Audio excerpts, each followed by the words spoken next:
very naive when it came to mental health. So, anxiety, depression, all of that. I was very naive to it because I had never experienced. I've never experienced anxiety, stress. Yeah, normal stress. I've never experienced depression. Yeah, I've been sad, but I've never been depressed.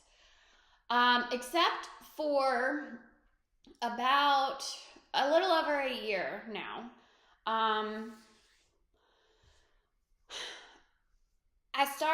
So I don't really know how to explain it, so I'm going to do the best I can. Some things happened in my life, and I guess it took me on a downward spiral towards anxiety and depression. And as someone who didn't know what those things were, I didn't know what was happening to me. So, being sober for only a few years now, a couple of years now, I think that also has something to do with it because back in the day, I would just drink and numb every feeling that I had, sad, happy, whatever it was. I was drinking and not caring about anything. So if anything bad would happen, I would drink. If anything good would happen, I would drink. And the emotional feelings side of things went by the side because I didn't care because I was drinking. And I never had to deal with anything. I would just drink it away and not deal with it. And it just was what it was. But getting sober and actually having to feel the feelings of the things that were happening in my life, I think that had a lot to do with what happened. So without going into too much detail, some things happened in my life and personally, but things happen and like a year and a half ago, and I started getting like I would notice like I was angry with my kids, and I was always like running around like crazy, and I would grab my, like, this was my thing that I did, and I did this a lot. Like I would go, ugh, I can't do this, and then I would like have to go upstairs or something and get away from my kids and my family. When just the smallest thing would happen, like getting ready for school in the mornings was torture. Like the smallest thing would happen, and I would literally like throw stuff in the kitchen. I would like throw something into the sink to make a loud noise because I was just mad. Like for the past probably year and a half, I have been like every other day. It was so up and down. I was like a raging bitch. And I feel for my family, my husband, thank God for their resilience. But, like the anger, the rage that was inside of my body, it's amazing. So I would go a few days with this, what I now know is or was anxiety. And it's like a roller coaster. So something would happen, I would get angry, or I would get like super excited, but it was this like not a normal kind of anger or excitement. I don't know. I never knew what anxiety was. So this was all very new to me. And in my head, I'm like, what is happening to me? Why can I not all of a sudden handle like normal things that are happening in life? There were days that I would spend upstairs in our bedroom, and my husband had to take care of the kids because I physically couldn't do it. And then the depression would come. So it would be a couple of days of this high anxiety, crazy person. And then within a couple of days, and this happened for, I mean, this was a cycle monthly for the past at least year and a half. And it got exponentially worse every month. Every time it happened, Mark and I have resorted to calling them episodes. So the high anxiety stress would happen, and then a couple of days, not a couple of days, like it would happen drastically. I would go from up here, anxious, high anxiety, to like straight down into a black hole of depression. And as someone who I've always been like happy and smiley and like happy for no reason, like a little kid. And this is what I have always loved about myself, that I'm childlike. I like to play. I like to do fun stuff. I would get sad back in my lifetime. Like everybody gets sad, but it wasn't a big deal until these episodes started happening, which I now know was depression. So I would go from super high anxiety to these depressed days, and these are the days where I would like everybody, I would drop everybody off at school and then come home to an empty house, and it was like I was living inside of some sort of fog. I would sit on the floor. We have this little area that doesn't have a cabinet, and it's just an empty hole, and I would go in there and sit.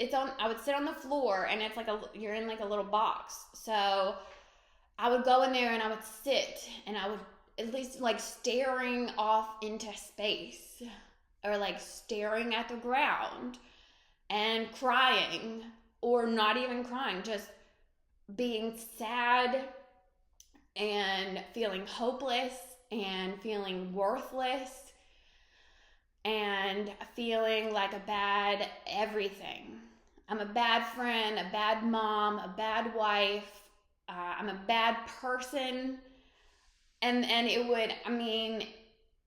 would just snowball. So it felt inside. Like, I don't know if you guys can picture this, but I don't know, maybe like a cartoon or something where you have like this black ball, but it looks like a pin mark, like somebody drew it, and it's like a bunch of marks of somebody not getting their pin off the paper and just making a circle with a bunch of pins. So this is what it felt like on the inside. It was like a ball like this, but like blackness, and it grew and got thicker, and it was just right here. And the moment that I think I knew that I must be depressed is I was driving in my car, and I even remember I was on Congress, and there were people around me. I didn't have any music or anything on in my car, and I'm a big music person. It was just silent. There were cars all around me. I was stopped at a stoplight, and I don't even know how to explain it, but it was like a fog, and I didn't care about anything or anyone. I cared about nothing, and I was like a shell of a human. I had no kind of feeling, so numb. I just sad, just like perpetual sadness, like a sad type of feeling that I couldn't see myself coming out of. As someone who, when some people used to tell me they were depressed, very naive of me, I would think to myself, oh, you just want to take a pill to make your life easier. Depression is not real.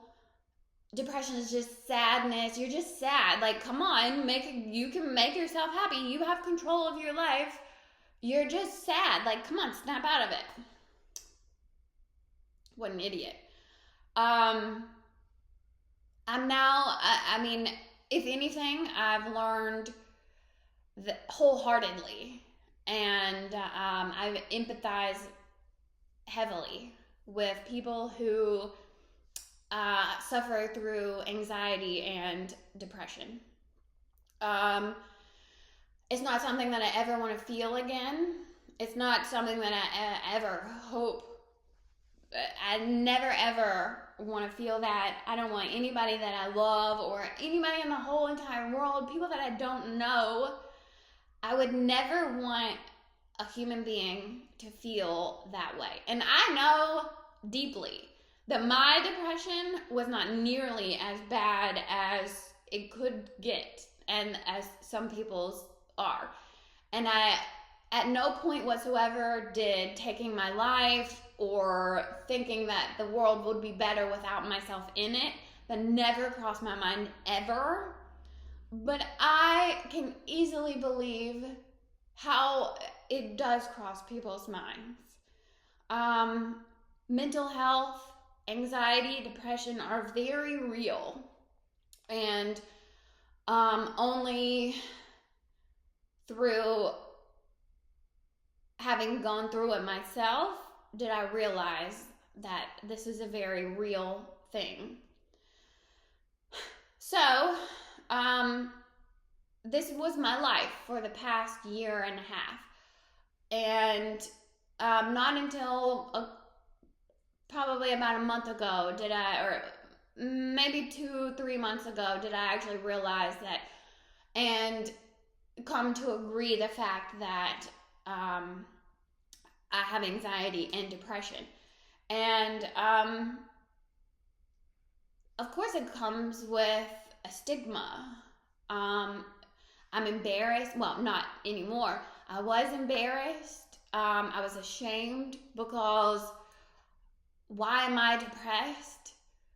I have the most beautiful life, and there are a lot of people who don't have nearly what I do, and here I am depressed. What?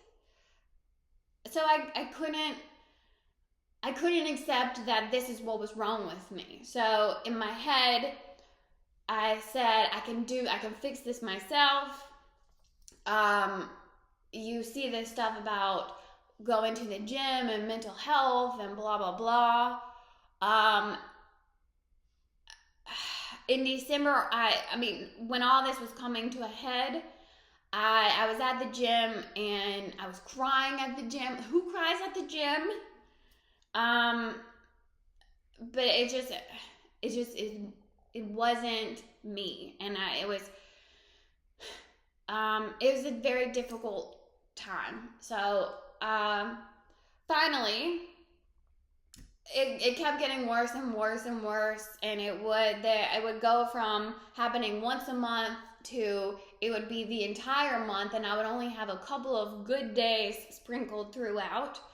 And it was taking a huge toll on everything in my life.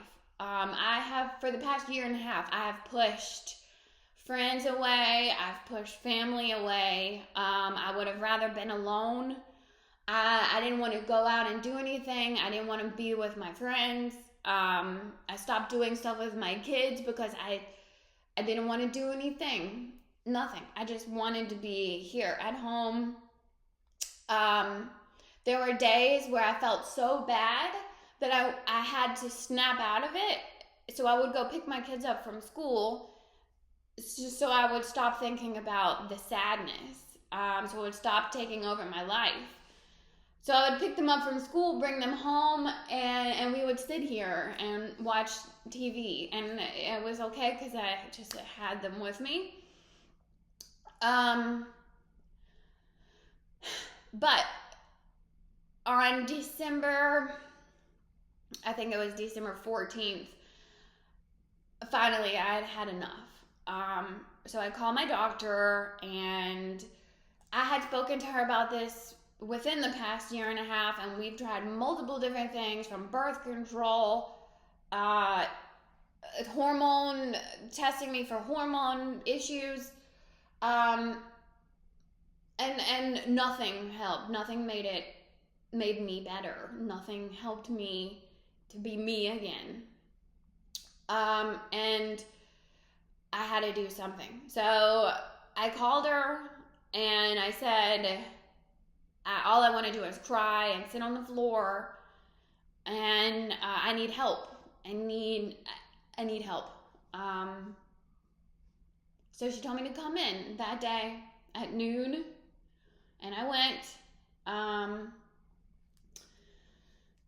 And they did a blood test just in case, but they also did the depression test. There's like 6 questions, and mine were all very high, so I was clinically highly depressed. So she gave me a prescription for 5 milligram Lexapro, and I call it my happy pill or a happy pill. From the moment I walked in that door until I left, I was crying, just for no reason, just because I was crying. But it felt good to ask for help, to say that, like, I have no control of this anymore. I have zero control of my emotions. I don't know what's happening to me. Please help me. So I walked out with this prescription and I held on to it for probably a week. And I Googled and read all the stuff about it. And I didn't want to take it because some side effects were like the first 2 weeks. So they told me that it wouldn't start working for 3 to 4, probably 4 weeks. But then I saw some of the side effects were that the first 2 weeks, things got way worse than they were. Like, people were feeling way more depressed and anxious, and they had thoughts of suicide.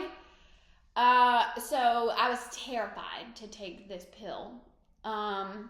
And she gave me a very low dose. 5 milligrams is, I think that she said that is the lowest effective dose. So it's the lowest dose that actually does any kind of work on your body. So I held on to the prescription. I didn't even get it filled. And about a week later, here it came again. This probably not even a week. It was probably a couple of days. This crazy depression. And I decided to go fill the prescription. And I had a therapist appointment. My husband and I had couples therapy. And I actually took one of the pills right before we got on the call for that. And I sat on that call and cried, saying I just took the first pill. I don't know why I felt. I do know why. I think it's the addiction thing. Like, I don't want to take a pill. I don't want to get addicted to a pill. I don't want to get addicted to a feeling that a pill gives me, because I am an addict. So I'm an alcoholic. But I mean, I'm scared of I was scared that I was going to get addicted to this pill or something. And I was scared of everything, of all the side effects that came along with it. And I was scared that I was going to have to take a pill for the rest of my life to feel happy. Who wants to take a pill to feel happy? Like, why can't I make myself feel happy? Why can't I make myself happy on my own? What's wrong with me? So those were my thoughts. But I took the pill, and they said 3 to 4 weeks before it starts working. But I'm going to tell you that pill started working that day. The only side effect that I ever got was, like, the first couple of days I felt slightly, very, very slightly shaky. And also another side effect was weight gain. And I don't know if that's true or not, but I made it true. Because I wasn't in the mood I wasn't going to the gym, and I was eating God knows everything.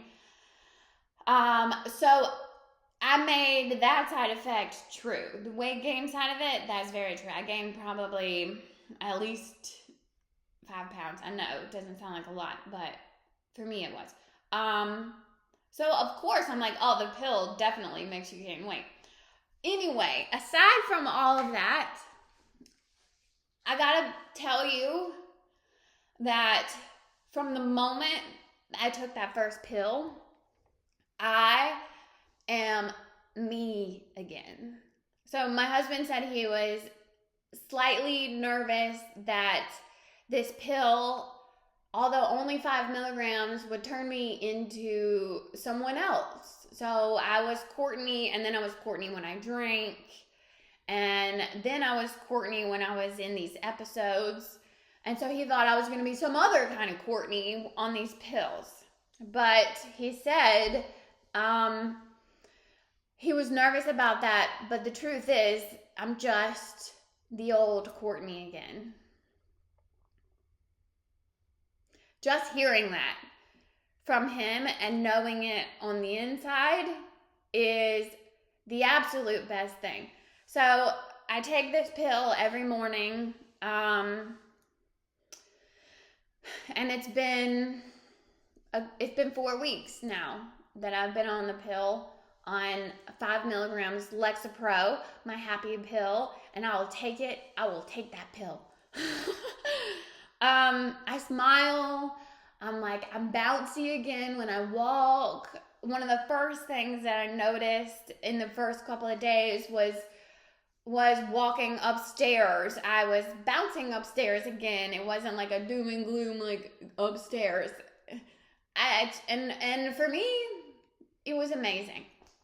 And ever since I started taking it, I'm just me. I don't have like this ball of anxiety and depression and sadness. It's just gone.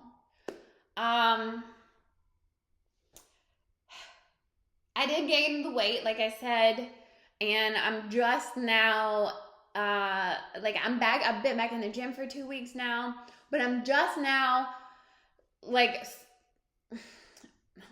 lost that extra 5 pounds, and I'm feeling good. Like when I first started going back to the gym, I was wearing sweatpants and a hoodie so that nobody could see my body, but I needed to get back in there, and now I'm back in tighter fitting clothes. And the world life is just not so heavy anymore. I can smile. There were times when the thought of myself feeling happy or the thought of myself smiling or laughing again was so far out of reach that I thought that I was never going to be happy again. And there was light at the end of the tunnel. I just had to ask for help.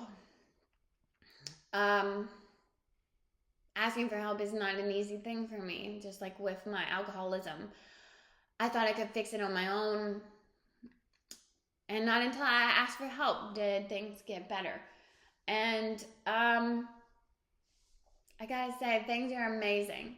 And I don't know what's gonna happen. I don't know if the 5 milligrams, because I've heard about people having to take more, having to up their dosage. And it may come to that, but right now, I'm great. Right now, things are really great. Just in my life, like a bad thing will happen or a stressful morning before school, and that is just what it is. It's just a stressful morning before school, or it's something bad that happened. It's not the end of the world, and my life is not over, and I'm not the worst person in the world. and I can breathe and I can laugh without crying. I was so confused as to why I would laugh and tears would come out of my, like a laugh, but tears would come out. And it's just this pent up anxiety, this, I never want to see that Courtney again. This Courtney, I love. But I just want to say, if anybody is struggling, if you sit on the floor, if you wait for your kids to go to school so you can come home and sit on the floor and cry, this is not normal. This is not normal. You shouldn't have to feel this way. And I wish that I would have let anyone know what was going on or how I was feeling. Maybe somebody could have said, Courtney, it sounds like you're depressed, or it sounds like you have anxiety.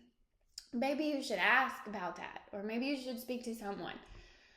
But I didn't want it to be true, and if someone probably told me that, I would probably tell them to fuck off. So, I just was alone in it. And if you're a friend who I've pushed away over the past year and a half, forgive me. And I'm still working on asking for forgiveness from people who I have wronged over the past year and a half during this time in my life that was really bad.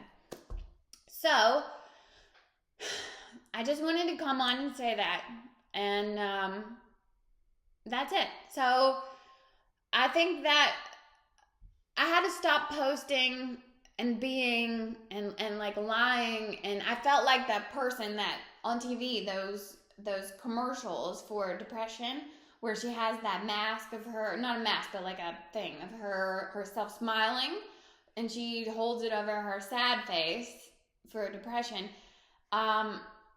That's what I was doing on my Instagram. I was feeling the way I was feeling, but I would take a selfie at the gym smiling, and I post that on my Instagram like my life is just as great as it's always been. But you gotta be real. So I think I'm gonna start prepping for a show in April, and I'm just gonna let my Instagram be truthful and be real and be ugly, because and I'm gonna post my failures and I'm gonna post my successes. I'm gonna post everything, and we'll see how it goes. And I'm gonna be real honest with myself and with you guys about how I'm feeling, what I'm doing, and in hopes that maybe one person can watch this and say, oh my God, that's how I feel. Let me go ask my doctor if I'm depressed. So if I can help one person through all this, it makes it worth it. I'm not ashamed that I take Lexapro every day. I'm not ashamed at all. And maybe one day, in a few months from now, I'll stop taking it and be able to work on whatever is happening that gave me that anxiety and depression in the first place. It just feels good to feel normal. It feels good to feel in control of my own emotions, because I felt so out of control over the past year and a half. Feels good. All right, guys, thanks for listening. I appreciate it, and I look forward to what's happening with my Courtney Gets Fit page and doing a show this year and showing you guys all about it. Okay, that's it. Thanks. Bye.